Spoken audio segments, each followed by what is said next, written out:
Hi అండి, నేను మీ వర్ష aunty. ఈరోజు స్పెషల్గా చికెన్ పచ్చడితో మీ ముందుకు వచ్చిన.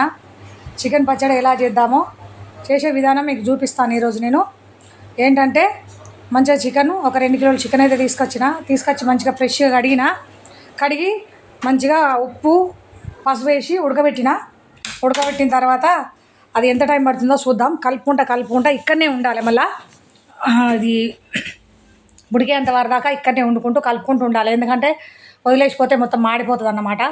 మాడిపోకుండా వాటర్ మొత్తం లేకుండా ఇంకే వరకు ఇక్కడే ఉండి మంచిగా కలుపుకోవాలన్నమాట. చూడండి, కలుపుకుంటూ ఒక మాట మాట్లాడుకుందాం, కొన్ని విషయాలు మాట్లాడుకుందాం. ఇక కూడా అయితే అయిపోయింది, మొత్తం ఫ్రై అయింది. ఫ్రై అయిన తర్వాత మళ్ళీ నూనెలా గోలియాలి దాన్ని. ఎట్లా అంటే ఏంపాలి, మొత్తం రెడ్ కలర్ అయ్యే వరకు నూనెలో ఏంపాలి. చూడండి, అదే నూనెతో మళ్ళీ పోపు చేసుకుంటాం అనుకోండి, అయినా కూడా తినడానికి మస్తు టేస్టీగా ఉంటుంది. కానీ ఆయిల్ అయితే తినద్దు, తెలిసి కూడా తింటాం, ఎందుకంటే తినాలిగా, ఎప్పుడో ఒకసారి తినాలి కాబట్టి తింటాం. అయిపోయింది గోలిచుడు అయిపోయింది. పోపుకు అన్ని రంగం సిద్ధం చేసుకుందాం. చూడండి, అన్నీ చూపించిన మసాలా, అది కారపొడి, ఆవాలు, మన ఎల్లిపాయ, ధనియాల పౌడరు, గరం మసాలా, అన్నీ. ఎల్లిపాయలు కొంచెం ముద్ద చేసుకోవాలి, కొన్ని ఎల్లిపాయలు కట్ చేసి పోపుకి వేసుకోవాలి. నిమ్మరసం ఒక 10-12 కాయలు నిమ్మరసం పిండిన, ఎండుమిర్చి, అల్లం ముక్కలు కొన్ని, ధనియాల పౌడరు, గరం మసాలా, జీలకర్ర. అవి నిమ్మకాయలు కూడా చూస్తాను ఎన్ని నిమ్మకాయలు అనేది. నిమ్మకాయలు ఇక ఎల్లిపాయలు కొన్ని కట్ చేసి వేసుకుందాం, కొన్నేమో పోపుకు మిక్స్ చేసిన తర్వాత పోపు చేసే విధానం చూద్దాం. చికెన్ పచ్చడి అట ఎవరో పెట్టుకున్నారట, చికెన్ పచ్చడి మమ్మీ అంది. అలాగే చూద్దామని చెప్పేసి స్టేటస్ పెట్టిన ఇన్స్టాగ్రామ్లో. పెడితే ఆర్డర్ పోతుందా లేదా అని చెప్పేసి పెడితే, ఆంటీ మాకు కావాలి చట్నీ, మాకు కావాలని చెప్పేసి మా హోటల్లోకి వచ్చే పిల్లలందరూ వాళ్ళు ఫోన్ చేసారు. సరే పొద్దులే కదా అని చెప్పేసి నేను 1 కిలో పెట్టేదాన్ని 2 కిలోలు పెట్టేసిన, వాళ్ళకు కూడా ఇవ్వచ్చు కదా అని చెప్పేసి. నూనె అయితే వేడైంది, ఎండుమిర్చి వేసిన, అందులో కొన్ని ఆవాలు అయితే పోసిన. అది దించుకున్న తర్వాత పోపు చేసుకుందాం. చికెన్ పచ్చడి ఏ మాట కామాట చెప్పుకోవాలి, కానీ చికెన్ ఫ్రై చేసుకొని తిన్నా స్పెషలే, చికెన్ పకోడీ వేసుకొని తిన్నా స్పెషలే, చికెన్ మంచూరియా వేసుకొని తిన్నా స్పెషలే, చికెన్ పచ్చడి పెట్టుకొని తిన్నా కూడా స్పెషలే. మటన్ కన్నా ఎక్కువ చికెనే ఇష్టపడతారు ఎవరు కానీ పిల్లలు. ఇప్పటి జనరేషన్ పిల్లలు అయితే చికెన్ చాలా ఇష్టంగా తింటారు, మా పిల్లలు కూడా నాతో సహా అందరూ. రోజు మా హోటల్లోనే అయితే చికెన్ మంచూరియా డైలీ ఉంటుంది, ఒక 2 పీసులు అనేది తింటాను నేను.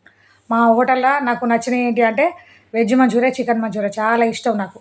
మా హోటల్లో మంచూరియా అంటే నాతో పాటు చాలామంది, కొంతమంది జనాలకు కూడా మంచూరియా ఇష్టపడే వాళ్ళు ఉన్నారు.